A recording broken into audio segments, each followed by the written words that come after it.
Hello good evening guys, this is Ajay and now you are watching JKSSP online tutorial. So आज के इस lecture में हम लोग प्लांट और मार्केट इकॉनमी को कंटिन्यू करने वाले हैं। लास्ट क्लास में मैंने आपको प्लांट इकॉनमी के बारे में एक्सप्लेन में बता दिया था, ठीक है। तो उसकी कुछ छोटी छोटी बातें मैं एक बार फिर से बता देता हूँ। प्लांट इकॉनमी आप बोल सकते हो कम्युनिस्ट इकॉनमी। कम्युनिस्ट मतलब यहाँ पे सिंगल पार्टी का रूल होता है, मतलब एक गवर्नमेंट है जो पूरा रूल करती है। कोई भी चीज़ को रेगुलेट करना, प्लान बनाना 5 से 10 साल का एडवांस में, उसको सब कुछ कंट्रोल कौन करेगी? आपकी सेंट्रल गवर्नमेंट करेगी। इसमें वहाँ पे आप उसका अपोज नहीं कर सकते, आप अपनी मर्जी से चूज़ नहीं कर सकते। वहाँ पे प्राइस कंट्रोल होता है। कुछ इंपॉर्टेंट पॉइंट मैंने बता दिए, ठीक है। अब okay, let's talk about market economy. Market economy वो ऐसी एक्टिविटी है, आप बोल सकते हो, ये मैं पूरा एक्सप्लेन में आपको समझा देता हूँ। बेसिकली मार्केट इकॉनमी में क्या होता है कि जो मार्केट में प्राइस वगैरह होता है वो कौन डिसाइड करता है? वो आपके प्राइवेट सेक्टर कंट्रोल करते हैं, जो भी मार्केट में जिनका होल्ड होता है। मार्केट इकॉनमी बिल्कुल उल्टी होती है आपके किससे? प्लांट इकॉनमी में। मार्केट इकॉनमी का मतलब होता है कैपिटलिस्ट। यहाँ पे पूंजीवादी लोग, बड़े बड़े लोग मार्केट को कंट्रोल करते हैं। वो प्राइस किसके आधार पे चेंज करते हैं? डिमांड एंड सप्लाई, क्योंकि उनका मोटिव क्या होता है? प्रॉफिट कमाना। हालांकि प्लांट इकॉनमी में प्रॉफिट कमाना नहीं था, बट इसमें मेन मोटिव होता है प्रॉफिट कमाना। मार्केट इकॉनमी में यहाँ पे क्या होता है कि जो भी बिजनेसमैन होते हैं वो डिमांड पे डिपेंड करता है। अगर डिमांड बढ़ रही है तो वो कोशिश करते हैं सप्लाई, मैं आपकी सप्लाई बढ़ा के प्राइस बढ़ा दूँ। मतलब डिमांड कैसी है, सप्लाई कैसी है, उसी हिसाब से प्राइस वो फिक्स करते हैं, जहाँ पे प्राइवेट सेक्टर का होल्ड होता है, ना कि गवर्नमेंट सेक्टर का। इतनी सी बात आपको क्लियर होनी चाहिए कि मार्केट और प्लांट में थोड़ा सा डिफरेंस क्या होता है। वहाँ पे प्लांट में गवर्नमेंट का होल्ड था, यहाँ पे प्राइवेट सेक्टर का होल्ड है। और प्राइवेट का मतलब प्रॉफिट कमाना, वो सिर्फ प्रॉफिट पे ध्यान देते हैं, ठीक है। तो इसमें क्या होगा, अगर प्राइस हाई है, अगर प्राइस ज़्यादा है तो कस्टमर क्या करेगा? वो दूसरी जगह शिफ्ट हो जाएगा जहाँ पे उसको वही चीज़ लोएस्ट प्राइस में मिल रही है, क्योंकि यहाँ पे क्या है, बहुत सारी मार्केट में चीज़ें, कंपटीशन बहुत हाई होता है। एक चीज़ बनी प्रोडक्ट, उसके अगेंस्ट में 10 प्रोडक्ट खड़े हो जाते हैं वैसे ही। तो कोशिश होती है कि ज़्यादा से ज़्यादा कस्टमर को सेटिस्फाई करना, ताकि वो ज़्यादा से ज़्यादा प्रॉफिट अर्न कर पाए, ठीक है। तो इसमें किसका कंट्रोल होता है? इसमें सेंटर का कंट्रोल नहीं होता, इसमें कंट्रोल होता है बेसिकली मार्केट है। जैसे फॉर एग्जांपल के लिए जो हांगकांग, सिंगापुर वगैरह है, ये सारी क्या है, इसमें हैव लिमिटेड गवर्नमेंट इंटरवेंशन है। वहाँ पे गवर्नमेंट का ज़्यादा इंटरफेरेंस नहीं है, वहाँ पे सिर्फ पूंजीवादी लोग ही सारा सिस्टम चला रहे हैं, अपने हिसाब से मार्केट चला रहे हैं, ठीक है। चलिए, जो कंपटीशन में फॉल करेगा वही आगे निकल जाएगा, जो नहीं करेगा वो पीछे रह जाएगा, ठीक है। चलिए आगे पॉइंट पढ़ते हैं इंपॉर्टेंट इसके। बोला कि जो मार्केट इकॉनमी का जो फंक्शन है वो किसके ऊपर काम करता है? वेरी वेरी इंपॉर्टेंट और मोस्ट इम्पॉर्टेंट। जो मार्केट इकॉनमी का फंक्शन है, किसी हिसाब से प्राइस बढ़ेगा, कैसे डिमांड बढ़ाएंगे, कैसे सप्लाई होगी, वो लॉ ऑफ डिमांड और सप्लाई के ऊपर काम करता है। लॉ ऑफ डिमांड क्या बोलता है? मैंने डिमांड बहुत अच्छे से बढ़ाया है। अगर प्राइस बढ़ेगा तो डिमांड कम हो जाएगी, अगर डिमांड कम होगी तो प्राइस बढ़ जाता है, अगर प्राइस कम होगा तो डिमांड बढ़ जाएगी। ये लॉ ऑफ डिमांड बोलता है। लेकिन स्पेशल केस में ये चेंज होता जाता है। इन्फीरियर गुड्स के लिए, लग्जरी गुड्स के लिए मैंने आपको बहुत अच्छे से समझा दिया था ये बात, ठीक है। देन उसके बाद अगर हम बात करें सप्लाई की, तो सप्लाई देखो, डिमांड और सप्लाई, हमेशा एक छोटा सा ट्रिक बता रहा हूँ। डिमांड में कोई भी आपको पूछे इन जनरल तो आंसर कैसे देना होता है? डिमांड को आप अपने हिसाब से सोचोगे, डिमांड को आप अपने हिसाब से सोचोगे, और सप्लाई को आप एज अ दुकानदार सोचोगे, एज अ बिजनेसमैन। देखो, डिमांड अगर आप अपने हिसाब से सोच रहे हो, आप खुद सोचो कि अगर प्राइस बढ़ जाएगा तो आप चीज़ों की डिमांड कम करोगे, ज़्यादा करोगे? तो डेफिनेटली आप कम कर दोगे, क्योंकि प्राइस महंगा होगा। आप बोलोगे नहीं नहीं, अब मेरे को ये सूट नहीं करेगा, मैं इसको कम कर रहा हूँ, ये मेरे को सूट नहीं करता। अगर वहीं पे आप दुकानदार होते तो अगर मान लीजिए एक पेन का प्राइस बढ़ गया, पेन महंगा हो गया, तो आप क्या करोगे? आप दुकानदार हो, आप तो बोलोगे भाई चीज़ महंगी है, जितनी ज़्यादा निकल जाए उतना अच्छा है, तो आप उसकी सप्लाई बढ़ा दोगे।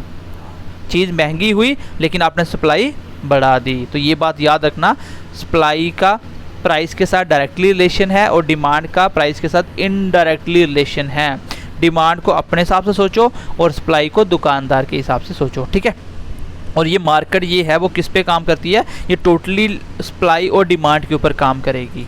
ये बहुत इंपॉर्टेंट पॉइंट है, इसको याद रखना। नेक्स्ट पॉइंट देखिए, next point, it is a characterized by private ownership, freedom of choice, self interest,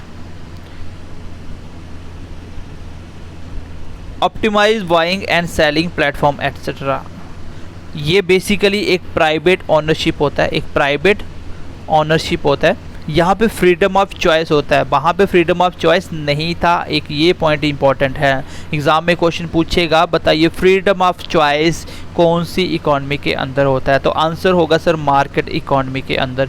plant के अंदर आपके पास फ्रीडम नहीं है, जो गवर्नमेंट प्रोवाइड करेगी वही आप परचेज कर सकते हो, ठीक है। यहाँ पे सेल्फ इंटरेस्ट होता है, अपनी मर्जी से, ठीक है। यहाँ पे आप ऑप्टिमाइज़ कर सकते हो क्या खरीदना क्या बेचना अपने प्लेटफॉर्म के हिसाब से। यहाँ पे गवर्नमेंट का कोई कंट्रोल नहीं है, यहाँ पे सारा के सारा कंट्रोल है आपके प्राइवेट का। जो बंदा वहाँ पे मार्केट में काम कर रहा है वो अपने हिसाब से प्राइस वो बना सकता है। आपकी भी इन जनरल ये मार्केट है ऐसे ही होती है, ठीक है। चलिए, तो ये याद रखना, वो गवर्नमेंट थी ये कैसी है, वो गवर्नमेंट थी ये कैसी है, ये आपकी प्राइवेट है, तो याद रखना इसको। चलिए नेक्स्ट पॉइंट देखते हैं, इसका थोड़ा इंपॉर्टेंट पॉइंट देख लेते हैं। Competition high in market economy, तो डेफिनेटली कंपटीशन हाई होगा।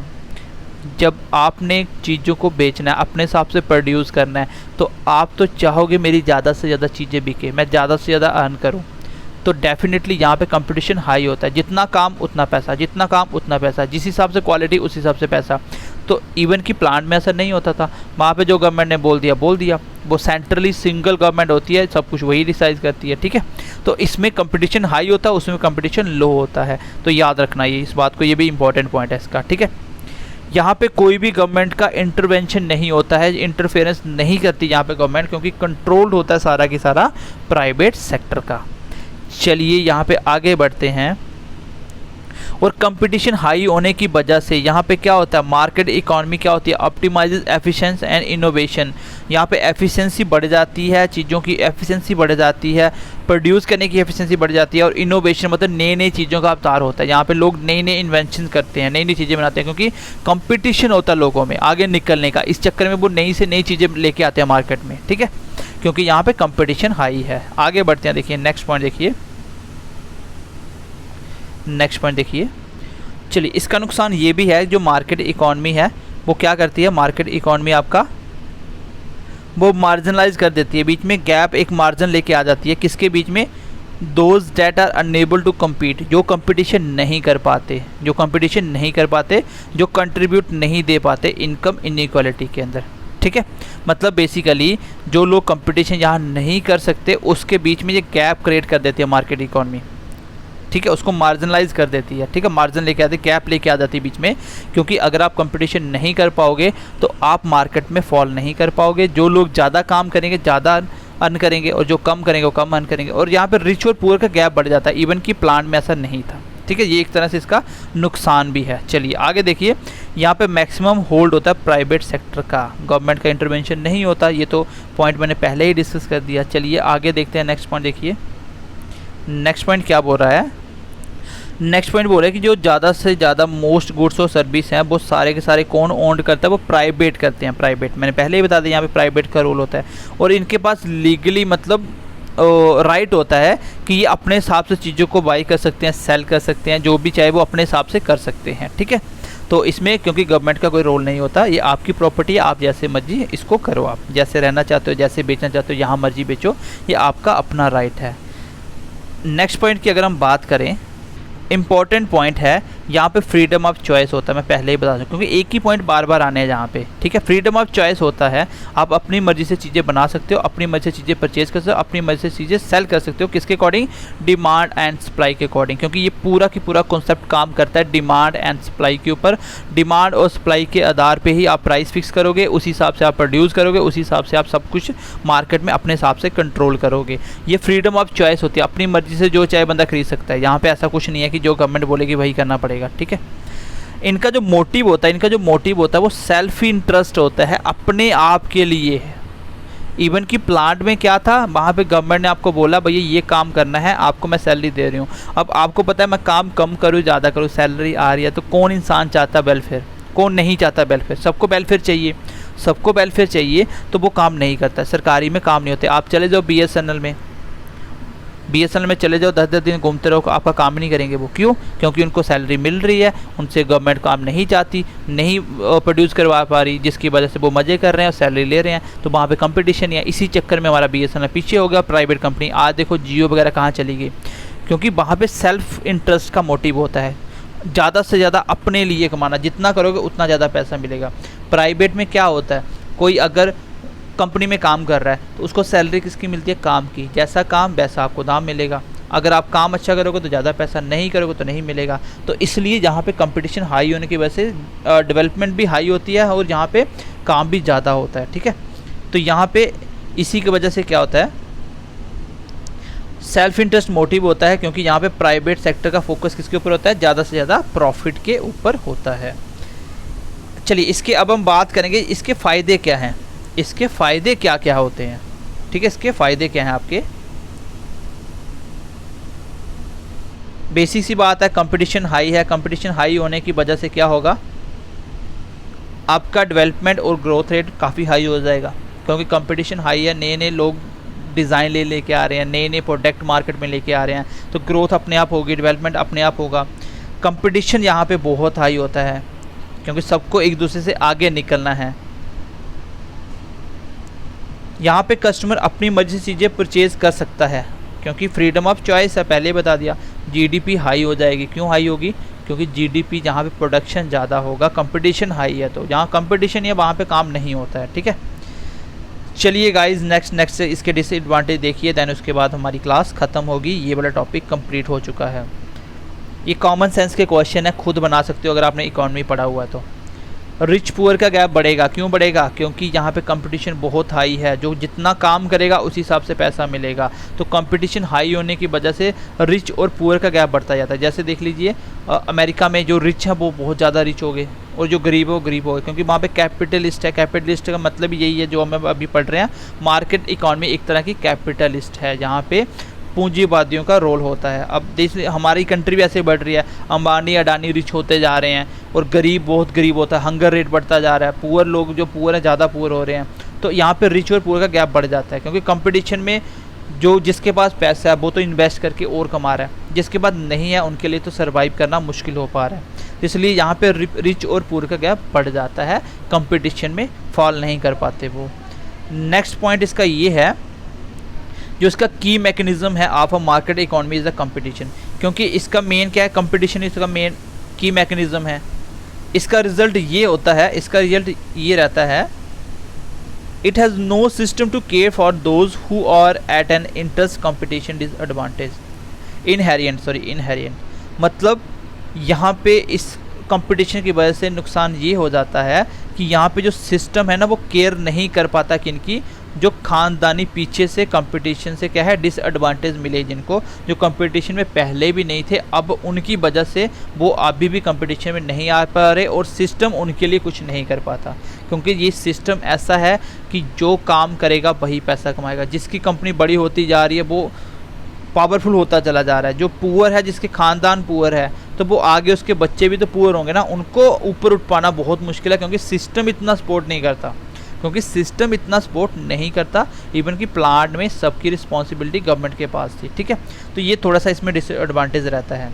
नेक्स्ट पॉइंट देखिए, इसका जो तीसरा डिसएडवांटेज है वो ये है, जो आपके ह्यूमन रिसोर्सेज ऑफ सोसाइटी है मे नॉट बी ऑप्टिमाइज मतलब होता है उसको वेल तरीके से ऑप्टिमाइज नहीं किया जाता।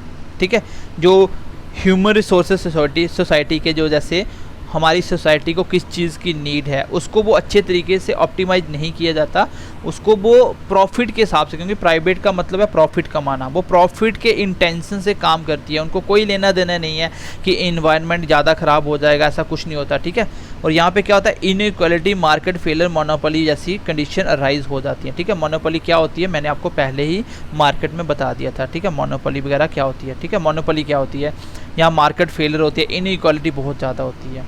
तो कुल मिला के हम अगर बात करें इसका कंक्लूड पार्ट की, वो ये है कि इकॉनमी दोनों ही अच्छी नहीं है, इसलिए इंडिया ने क्या किया था, मिक्स्ड इकॉनमी का कॉन्सेप्ट अपनाया था। अब धीरे धीरे इंडिया भी किसकी तरफ बढ़ रही है, वो मार्केट इकॉनमी की तरफ बढ़ रही है। ठीक है, कैपिटलिस्ट होती जा रही है, जहाँ पे रिच लोग रिच होते जा रहे हैं, पुअर लोग पुअर होते जा रहे हैं। ठीक है, क्योंकि कंपटीशन बहुत आई है आज के टाइम पे, जो कंपटीशन कर रहा है वो आगे जा रहा है, जो नहीं कर पा रहा है पीछे आ रहा है। आप खुद सोचो कि सिस्टम उनकी केयर नहीं करता कि आपकी फैमिली पुअर है, आपके पेरेंट्स इतना अफोर्ड नहीं कर सकते कि आपको अच्छी एजुकेशन प्रोवाइड कर पाएँ। सो क्या होता है, वो एजुकेशन नहीं ले जाने की नहीं मिल पाने की वजह से वो आगे कंपटीशन में फॉल कैसे करेगा। तो सिस्टम इसके लिए कोई केयर नहीं करता, क्योंकि प्राइवेट कंपनी, प्राइवेट बड़े बड़े स्कूल हैं, उनका मोटिव है सिर्फ प्रॉफिट कमाना, ज़्यादा से ज़्यादा प्रॉफिट। तो उनको कोई फ़र्क नहीं पड़ता कि एक पुअर बच्चा नहीं पढ़ पा रहा है। तो सिस्टम इन चीज़ की वो नहीं करता, इसलिए जो आपके इनहेरिएंट, आपके जो पहले ही डिसएडवांटेज आपको मिले हैं, उसकी चक्कर में आगे भी इनका सिस्टम केयर नहीं करता। ये इसका डिसएडवांटेज होता है, क्योंकि कंपटीशन बहुत हाई है, कंपटीशन बहुत हाई होता है। इसमें रिच पुअर गैप बढ़ जाता है, प्लांट में ऐसा नहीं होता। जीडीपी वगैरह क्या होता है ये मैंने आपको बता दिया इसमें, ठीक है। ये पॉइंट इसमें मैं इंपॉर्टेंट पॉइंट थोड़ा सा कंक्लूड कर रहा हूँ। यहाँ पे सेल्फ इंटरेस्ट पे काम होता है, प्राइवेट सेक्टर का होल्ड होता है, क्योंकि सबका मोटिव होता है प्रॉफिट कमाना, सबका मोटिव होता है प्रॉफिट कमाना। यहाँ पे फ्रीडम ऑफ चॉइस होता है, क्या प्रोड्यूस करे, क्या खरीदे, क्या करे, क्या सेल करे, सब कुछ डिपेंड करता है law of demand and supply के ऊपर, ठीक है। उसके बाद इम्पोर्टेंट इसका पॉइंट है, उसका पॉइंट है यही है कि कुछ भी कहीं भी सेल वगैरह कर सकता है, ये तो मैंने बता दिया। ये पॉइंट याद रखना, मैक्सिमम होल्ड प्राइवेट सेक्टर का होता है यहाँ पे, ठीक है। ये मैंने बता दिया। आगे आगे आगे इम्पोर्टेंट ये देखिए, यहाँ पे गवर्नमेंट का इंटरवेंशन नहीं होता है, ठीक है। और कंपटीशन क्या होता है, हाई होता है। ये तो कॉमन सी अब आपको याद भी होगी, इतनी बार मैंने पॉइंट बोल दिया, ठीक है। यहाँ पे प्राइवेट सेक्टर का कंट्रोल होता है, 2-3 बार मैंने पॉइंट बोल दिया। हाँ, ये पॉइंट मोस्ट इम्पॉर्टेंट है, ये पॉइंट बहुत ही इम्पोर्टेंट है, ठीक है। ये पॉइंट बहुत ही इम्पोर्टेंट है, 1 मिनट रुकना। ये पॉइंट बहुत ही इंपॉर्टेंट था कि law of supply and demand के ऊपर काम करता है, मोस्ट इंपॉर्टेंट पॉइंट है। अब मैं आपको टोटल इंपॉर्टेंट बातों की एक बात बताता हूँ, इसमें आपको पढ़ना क्या है। दोनों अपोजिट चलते हैं, आपको पता चल गया। एक तो आपको ये याद रखना है कि इस पर गवर्नमेंट का कंट्रोल है, किस पे प्राइवेट का कंट्रोल है, पहला पॉइंट। दूसरा पॉइंट, इसमें प्राइस कंट्रोल नहीं होता, याद रखना, इसमें प्राइस कंट्रोल नहीं होता। ये मार्केट डिसाइड करेगी प्राइस किस चीज़ का कितना देना है, ठीक है। दूसरी चीज़, गवर्नमेंट वाले में प्राइस कंट्रोल होता है, ठीक है। ये टोटली डिपेंड करता है law of demand and supply पे। वो law of demand and supply पे फिक्स नहीं करता, उसको सेंट्रल गवर्नमेंट प्लान करती है जो भी होगा, ठीक है। यहाँ पे फ्रीडम ऑफ चॉइस है, वहाँ पे फ्रीडम ऑफ चॉइस नहीं होती, वहाँ फ्रीडम ऑफ चॉइस नहीं होती। यहाँ पे कंपटीशन हाई है, वहाँ पे कंपटीशन लो है। यहाँ पे कंपटीशन हाई होने की वजह से रिच पुअर का गैप बढ़ जाता है, वहाँ पे रिच पुअर का गैप नहीं बढ़ता। वहाँ पे टोटली कंट्रोल गवर्नमेंट का होता है, ठीक है।